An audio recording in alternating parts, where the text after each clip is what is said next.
And my name's Roz. Before I had encephalitis, I was studying for my GCSEs and just normal teenage stuff, like going out with friends. And I used to do singing and violin and music outside of school. And I used to train in athletics, do sprinting and pole vault. And yeah, just normal teenager stuff really. It pretty much came on overnight. So one day I was at school and fine, and then suddenly woke up and it seemed like night terrors and stuff. I think my parents said I was hallucinating and quite paranoid, and then went into their room really scared. And it was about 5 in the morning or something, really early in the morning. And then my mum was like, no, something's not right, it's not just nightmare or anything. So they called an ambulance and then went straight to hospital in Reading.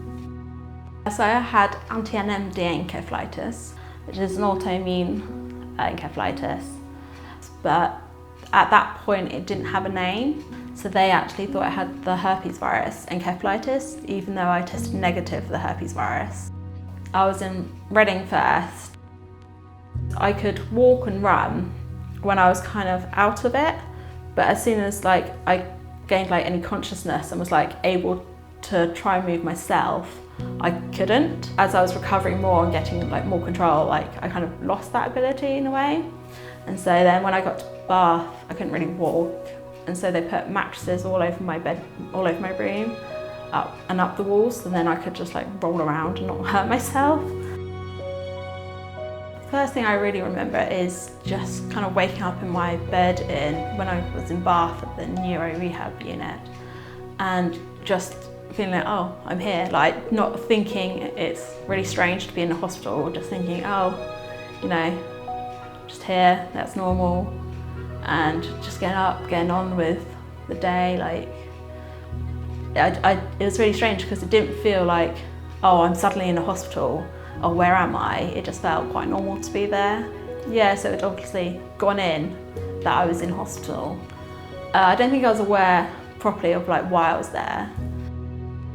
To start with, it was quite a lot of language, so reading and speaking, remembering certain words was quite hard. I could read fine, but then saying the words out loud was quite hard. To just read out loud was quite hard. I could still remember learning some German and French and stuff. So I would start teaching the healthcare assistants at Bath to count up to 10 in German, because I could still remember it, and I could remember the odd word. And I could still read music, I could still remember how to play the violin. All that memory was still there. My parents said that when I relearned how to spell things, at first I would spell it phonetically, and then they would tell me how to spell it correctly, and then straight away I'd be able to spell it. And just going through simple maths questions and just reconnecting, 1 + 1 = 2 and stuff like that. And so what you normally do in 16 years, I did about 6 months. It went from being a baby, really learning how to walk and talk, and then you went through the toddler stage and growing up, and then I went through a stage of I guess being a little girl, probably I'd say 8, 9 something, had a pink face, and I just wanted to wear lots of pink, and I got a pink belt which had silver sequins and stuff on, which is very strange now to look back at. I think I probably came quite distant to my friends that were in my year. I think encephalitis can come quite emotional all of a sudden for no reason and stuff, and I think that they didn't always understand what was going on. Because I didn't feel like myself, I probably did push them away a bit because I wasn't sure of myself anymore. Just having to go over who my friends were. Some of them came to visit me, and sometimes I get a bit agitated because if they change their hair or anything, or they look slightly different, I wouldn't recognise them completely. At the end, we had a meeting with all the doctors and HCAs and therapists at the hospital, and me and my parents, we said that I want to go back to a familiar environment and to be with my friends again. And luckily the teachers at my school said that I could come sitting in their lessons. I wouldn't have to sit there and do the A-level work, but I could just come back in for like a couple of hours a day or something, as long as I wanted, and just get back into the familiar environment. So I came out of hospital about mid-September, and then about end of October I was back at school. In the January I went back full time, still just sitting there kind of taking it all in. The September after that I started my A-levels properly with my one-to-one support. It was quite hard because my short-term memory wasn't great still, so just to remember, just preparing for exams was quite hard. And then I was also a prefect at the school. I started coaching athletics while still training in athletics, doing pole vault and sprinting. So I was in charge of up to like 20 kids. I also started up a girls rugby club and then became ill again at the end of my A-levels, just before I was about to take them. Literally it was like a day or two before, because I was learning to drive. So I drove into Reading with my parents, and then I didn't drive back because I said I was feeling really ill and wasn't feeling right. And then we came home and I just really wasn't feeling well. And then I started having hallucinations again. And my parents realised like, oh, she's got encephalitis again. And so they called up, I think it was the on-call doctor, because it was a Sunday or something. So then they called up the on-call doctor. And then again, I got sent to hospital. As soon as a bed became available in Oxford, I got transferred there.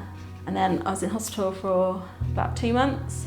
So it was a couple of years after the NMDA encephalitis had been discovered. And luckily my consultant had heard about it or something.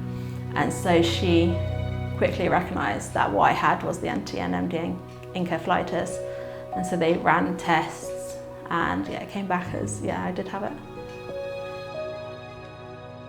It's very hard almost like to come to terms with it, because especially for me, I remember everything before. So I remember that like academically I was doing quite well at school, and it was quite hard afterwards to then realise actually I'm not at that level anymore. You can't just like always just carry on. Like I definitely can tell now, like sometimes you just need a break.